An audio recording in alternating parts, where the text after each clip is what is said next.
Halo teman-teman, sebelumnya perkenalkan nama saya Melia Maharani dengan nomor stambuk A121222108. Dalam video ini saya akan menjelaskan keseluruhan materi perkembangan peserta didik mulai dari kelompok 1 hingga kelompok 13. Simak video berikut ini.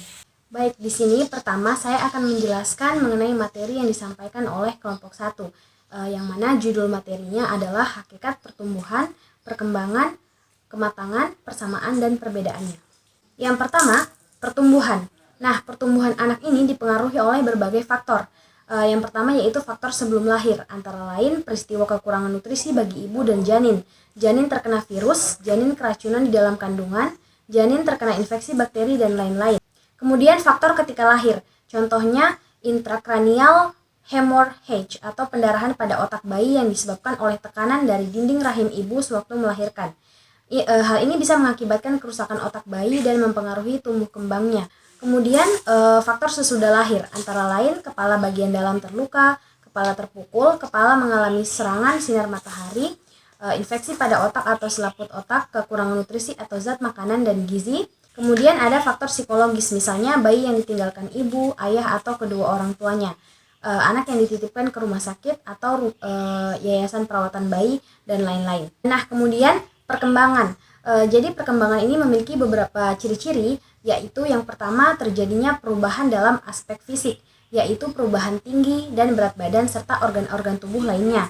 Kemudian aspek psikis, yaitu semakin bertambahnya perbendaharaan kata dan matangnya kemampuan berpikir, mengingat serta menggunakan imajinasi kreatifnya. Kemudian terjadi perubahan dalam proporsi. Aspek fisik, yaitu proporsi tubuh anak berubah sesuai dengan fase perkembangannya, dan pada usia remaja proporsi tubuh. Kemudian aspek psikis, yaitu perubahan imajinasi dari yang fantasi ke realitas, dan perubahan perhatiannya dari yang tertuju kepada dirinya sendiri perlahan-lahan beralih kepada orang lain atau teman sebayanya. Nah, selanjutnya fase-fase perkembangan dalam rentang kehidupan anak usia dini. Ada beberapa fase penting dalam pertumbuhan dan perkembangan anak usia dini. Dalam hal ini di usia 0 sampai 6 tahun, antara lain belajar tengkurap, belajar berjalan, belajar berbicara, belajar buang air kecil dan besar, belajar mengenali warna, belajar mengenali perbedaan jenis kelamin, belajar melakukan hubungan emosional dengan orang tua dan saudara, belajar berteman, dan lain-lain. Baik, selanjutnya saya akan menjelaskan materi dari kelompok 2 dengan judul materi Hukum-hukum perkembangan peserta didik. Nah, perkembangan menunjukkan suatu proses tertentu, yaitu suatu proses yang berlangsung dan tidak dapat diulang. Dalam perkembangan manusia, terdapat perubahan-perubahan yang kurang lebih bersifat permanen dan tidak berulang. Perkembangan individu biasanya mengikuti usia, kemampuan, kecerdasan, dan pengaruh internal dan eksternal. Memahami perkembangan siswa bukanlah hal yang mudah, dan setiap tingkatan siswa memiliki tugas dan tanggung jawab perkembangan yang berbeda, sehingga diperlukan pemahaman yang mendalam untuk memahami dan mengadaptasi model siswa dan strategi pengajaran pada setiap siswa sesuai dengan tingkatannya. Oleh karena itu, diharapkan dengan mempelajari perkembangan siswa pada setiap tingkatan, siswa akan memahami kondisi perkembangan yang dialami setiap siswa pada setiap tingkatan dan bagaimana proses perkembangan fisik, motorik, kognitif, efektif, emosional, dan bahasa berlangsung. Berkaitan dengan apa saja hambatan perkembangannya dan apa solusi terbaik untuk mengatasi hambatan perkembangan siswa tersebut. Jadi, perubahan yang terjadi tidak hanya fisik, namun pola pikir, mental yang juga disebabkan oleh lingkungan sekitar. Nah, beberapa faktor yang memengaruhi perkembangan anak atau siswa, salah satunya adalah lingkungan perkembangan. Lingkungan perkembangan anak atau siswa adalah keseluruhan fenomena fisik atau sosial yang memengaruhi perkembangan siswa. Lingkungan perkembangan siswa meliputi lingkungan keluarga, sekolah, masyarakat. Sekolah merupakan lembaga pendidikan formal yang secara sistematis menyelenggarakan program bimbingan, pengajaran, dan pelatihan dalam rangka membantu peserta didik agar mampu mengembangkan potensi dirinya, baik yang menyangkut aspek moral, spiritual, intelektual, emosional, maupun sosial. Sekolah merupakan faktor penentu bagi perkembangan kepribadian anak, baik dalam cara berpikir, bersikap, maupun cara berperilaku. Sekolah berperan sebagai pengganti keluarga dan pengganti guru sebagai orang tua. Ada beberapa alasan mengapa sekolah berperan penting bagi perkembangan kepribadian anak. yaitu siswa harus hadir di sekolah. Kemudian sekolah memberikan pengaruh kepada anak sejak dini seiring dengan perkembangan konsep diri. Anak menghabiskan lebih banyak waktu di sekolah daripada di tempat lain di luar rumah. Kemudian sekolah memberikan kesempatan kepada siswa untuk mencapai keberhasilan. Nah, demikian materi dari kelompok 2. Selanjutnya, saya akan menjelaskan materi dari kelompok 3 dengan judul materi perkembangan berdasarkan ciri-ciri biologis, konsep didaktif, ciri-ciri psikologis, konsep tugas perkembangan, dan konsep tumbuh kembang manusia dalam Islam. Langsung saja, fase perkembangan berdasarkan ciri-ciri biologis. Perkembangan biologis merupakan dasar bagi kemajuan perkembangan berikutnya dengan meningkatkan pertumbuhan tubuh dalam bentuk perkembangan berat badan maupun tinggi badan, serta kekuatan fisik. Dalam perkembangan ini dapat menjadi awal bagi manusia untuk lebih aktif dan berkembang keterampilan fisiknya, dan dalam proses berkembangnya, eksplorasi terhadap lingkungan secara mandiri. Perkembangan berdasarkan ciri-ciri biologis mencakup perubahan dalam bentuk dan ukuran tubuh, seperti proses pertumbuhan otak, otot, sistem saraf, struktur tulang, bertambahnya tinggi dan berat badan. Perubahan fisik tidaklah terbatas pada perubahan ukuran, tetapi juga pada perubahan keseimbangan dalam fisik dan mental. Kemudian yang selanjutnya, perkembangan berdasarkan ciri-ciri psikologis. Di dalam psikologi, perkembangan banyak dibicarakan bahwa dasar kepribadian seseorang terbentuk pada masa anak-anak. Proses-proses perkembangan yang terjadi dalam diri seorang anak ditambah dengan apa yang dialami dan diterima selama masa anak-anaknya secara sedikit demi sedikit memungkinkan ia tumbuh dan berkembang menjadi manusia dewasa. Adalah harapan dan cita-cita para orang tua untuk dapat memperkembangkan anak semaksimal mungkin agar anak tersebut mampu dan berhasil dalam memengaruhi tugas-tugas perkembangan yang berlaku umum untuk setiap umur atau fase perkembangan yang akan atau sedang dilalui seorang anak. Orang tua akan senang misalnya mempunyai anak umur 2 tahun sudah lincah berjalan, berlari, serta berbicara. Kemudian pada umur 4 tahun sudah berhenti mengompol, pada umur 11 hingga 13 tahun dapat melampaui jenjang pendidikan SD dengan tanpa kesulitan dan mereka telah mengetahui peran jenis kelaminnya pada masa remaja. Dapat menerapkan nilai-nilai moral dengan baik, demikian untuk selanjutnya secara bertahap mereka mampu menyesuaikan diri terhadap lingkungannya. Kemudian yang selanjutnya, fase perkembangan berdasarkan konsep didaktif. Dasar yang digunakan untuk menentukan pembagian fase-fase perkembangan ini adalah materi dan cara bagaimana mendidik anak pada masa-masa tertentu. Selanjutnya, konsep tumbuh kembang manusia dalam Islam. Perkembangan manusia dalam ayat-ayat Al-Quran di antaranya memulai tahapan perkembangan manusia dari masa konsepsi. Kemudian Al-Quran juga menyebutkan bahwa perkembangan manusia berlangsung secara bertingkat dan bertahap, yaitu dimulai dari kondisi yang lemah menuju kondisi yang kuat. Kemudian menurut Burlian Somat disebut masa menanjak, kemudian dari kondisi yang kuat menuju kondisi yang lemah disebut masa menurun. Nah, selanjutnya di sini saya akan menjelaskan materi dari kelompok 4 dengan judul materi faktor-faktor yang memengaruhi pertumbuhan dan perkembangan dalam tinjauan aliran-aliran pendidikan. Manusia merupakan makhluk yang mengalami perkembangan dan juga pertumbuhan yang dipengaruhi oleh beberapa faktor, baik itu faktor pembawaan atau faktor internal seperti gen dan sifat pembawaan, kecerdasan, bakat khusus, dan kepribadian, dan juga dari faktor eksternal seperti kesehatan dan nutrisi, peran keluarga, dan juga lingkungan, maupun dari faktor lain seperti faktor nativisme yang menyatakan bahwa manusia itu mempunyai bakat atau pembawaan sejak lahir. Kemudian faktor empirisme, di mana manusia seperti kertas kosong yang akan terisi dari pengalaman yang didapatkan atau berdasarkan teori konvergensi yang menyatakan bahwa faktor pembawaan dan juga lingkungan memiliki peran dan kepentingan yang sama dalam perkembangan peserta didik. Selanjutnya, materi dari kelompok 5 dengan judul materi perkembangan peserta didik, tugas-tugas perkembangan anak usia dini sampai SD. Langsung saja. Yang pertama yaitu pengertian anak usia dini. Anak usia dini merupakan anak yang berada pada usia 0 sampai 6 tahun.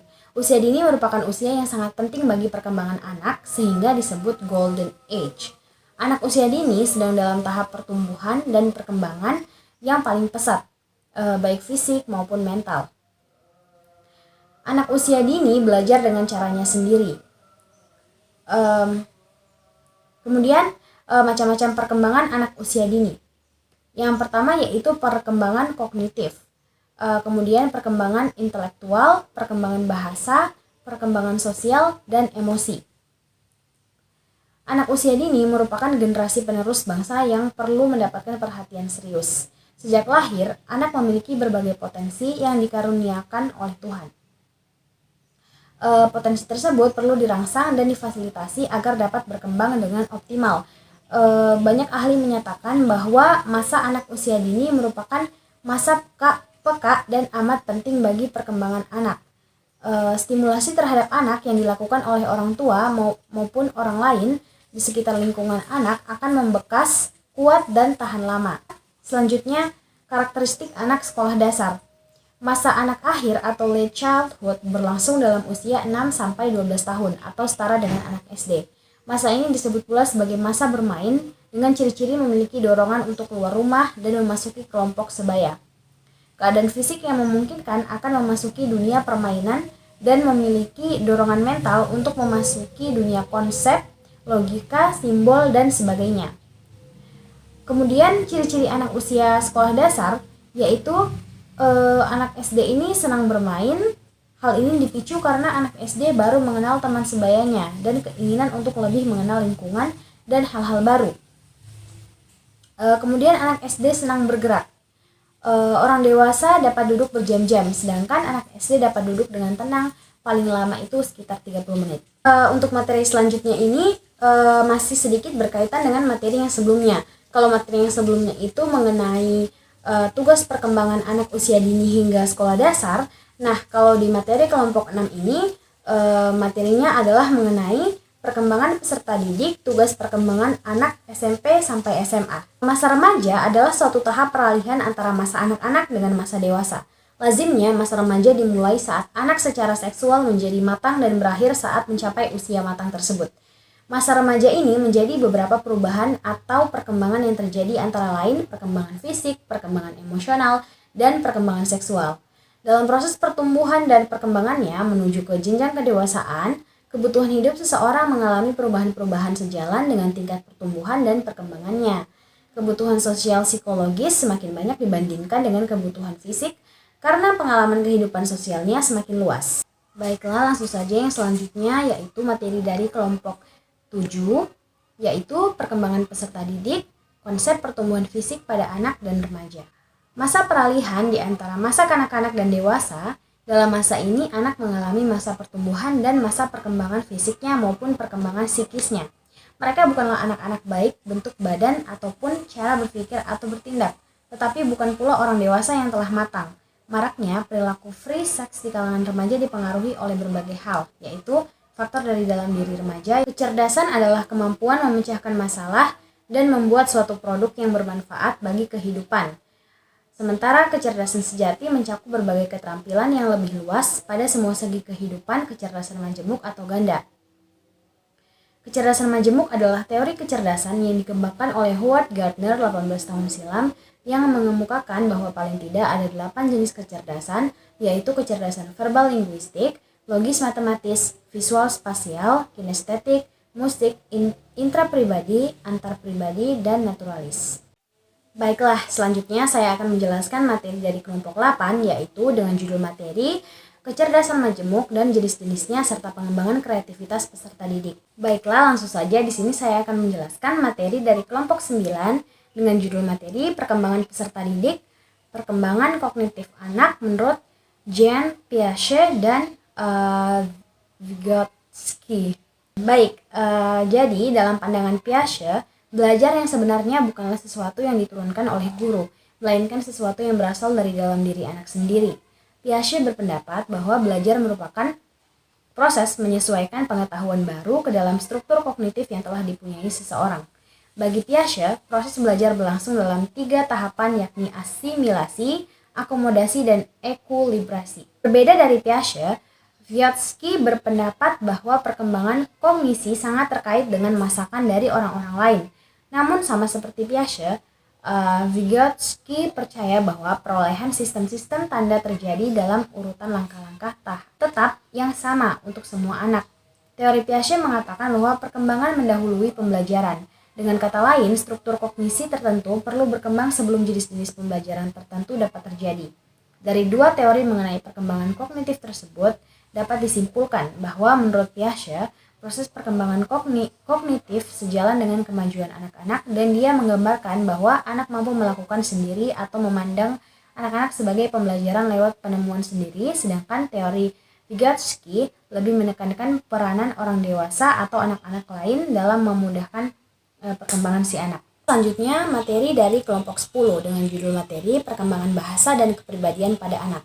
Bahasa dan kepribadian anak saling terkait dan berkembang bersama-sama. Bahasa adalah sarana utama untuk anak berkomunikasi dengan orang di sekitarnya dan lingkungannya. Sementara kepribadian adalah karakteristik individu yang memengaruhi perilaku, pemikiran, dan emosi mereka. Menurut teori Chomsky, ada beberapa faktor yang memengaruhi perkembangan bahasa anak, yaitu kemampuan bawaan atau innate ability, tata bahasa universal atau grammar universal, lingkungan bahasa atau language environment. Kemudian perkembangan bahasa pada anak dapat berpengaruh signifikan terhadap pembentukan kepribadian anak. Kemampuan bahasa anak memiliki hubungan dengan perkembangan sosial mereka. Lingkungan berperan penting dalam perkembangan bahasa dan kepribadiannya. Teknologi berpengaruh bagi perkembangan kepribadian anak. Adanya gangguan bahasa pada anak dapat memengaruhi kepribadian mereka. Baiklah, langsung saja yang selanjutnya, materi dari kelompok 11 dengan judul materi perkembangan sosial, emosional, dan perkembangan spiritual. Perkembangan sosial adalah proses kemampuan belajar dan tingkah laku yang berhubungan dengan individu untuk hidup sebagai bagian dari kelompoknya. Di dalam perkembangan sosial, anak dituntut untuk memiliki kemampuan yang sesuai dengan tuntutan sosial di mana mereka berada. Tuntutan sosial yang dimaksud adalah anak dapat bersosialisasi dengan baik sesuai dengan tahap perkembangan dan cenderung menjadi anak yang mudah bergaul. Emosi pada masa awal kanak-kanak sangat kuat. Pada masa ini merupakan saat ketidakseimbangan di mana anak mudah terbawa emosi sehingga sulit dibimbing dan diarahkan. Perkembangan emosional anak tidak selamanya stabil. Banyak faktor yang memengaruhi stabilitas emosi dan kesanggupan sosial anak, baik yang berasal dari anak itu sendiri maupun berasal dari luar dirinya. Selanjutnya dari materi kelompok 12 dengan judul materi perkembangan moral, kecanduan gadget terhadap anak SD. Nah, dari hasil wawancara yang telah dilakukan oleh kelompok 12 terhadap anak SD dan juga orang tua siswa, terlihat bahwa menurunnya perubahan moral anak dipengaruhi oleh kebiasaan siswa sekolah dalam menggunakan gadget. Anak-anak ini menggunakan gadget untuk bermain game online dibandingkan untuk belajar online. Oleh sebab itulah pentingnya pengawasan orang tua dalam membatasi penggunaan gadget yang berlebihan. Perubahan perilaku anak yang kurang baik harus diimbangi dengan bimbingan dari orang tua di rumah agar anak mampu mengubah perilaku yang buruk menjadi lebih baik, agar anak memiliki perilaku moral yang baik seperti memiliki sopan santun dimanapun tempatnya. Jika orang tua mengajarkan moral kepada anak melalui kebiasaan sehari-hari, pasti dimanapun tempatnya, anak secara langsung menerapkan akhlak atau moral yang baik.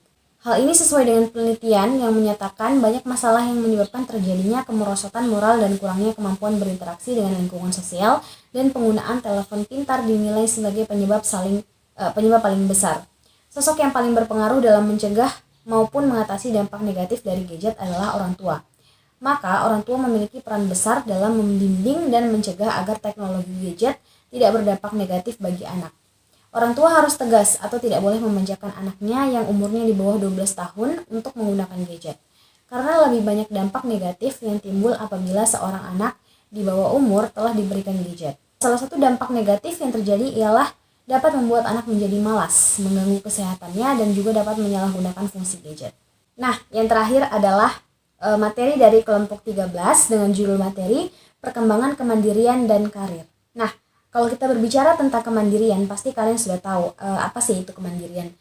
Di mana kemandirian itu adalah seseorang yang bisa melakukan apapun, mungkin tanpa bantuan orang lain.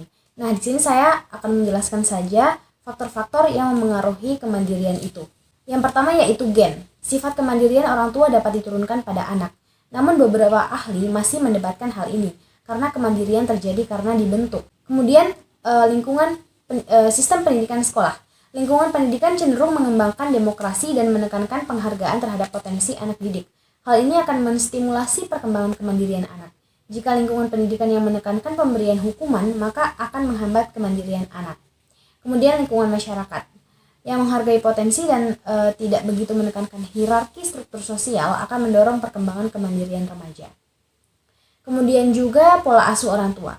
Pola asuh yang diberikan orang tua kepada anak sangat memengaruhi kemandirian anak. Bila orang tua memberikan suasana keluarga yang nyaman dan aman dalam membangun komunikasi, maka perkembangan kemandirian anak akan berjalan dengan bagus. Namun jika orang tua cenderung mengontrol anak, maka perkembangan sosial dan intelektual anak yang memengaruhi kemandiriannya. Ketidakmampuan anak melepaskan diri dari kekuatan otoritas atau tunduknya anak pada kekuatan otoritas adalah salah satu indikator kepatuhan. Dalam rangka mencapai kesuksesan dalam karir, penting bagi individu untuk mengembangkan kemandirian yang kuat. Hal ini melibatkan pengembangan kepercayaan diri, kemampuan pengambilan keputusan, dan kemampuan untuk mengelola diri sendiri dalam menjalani karir yang sesuai dengan minat dan nilai-nilai pribadi. Saya rasa cukup sekian yang dapat saya sampaikan. Kurang dan lebihnya mohon dimaafkan. Wabillahi taufiq wal hidayah. Wassalamualaikum warahmatullahi wabarakatuh.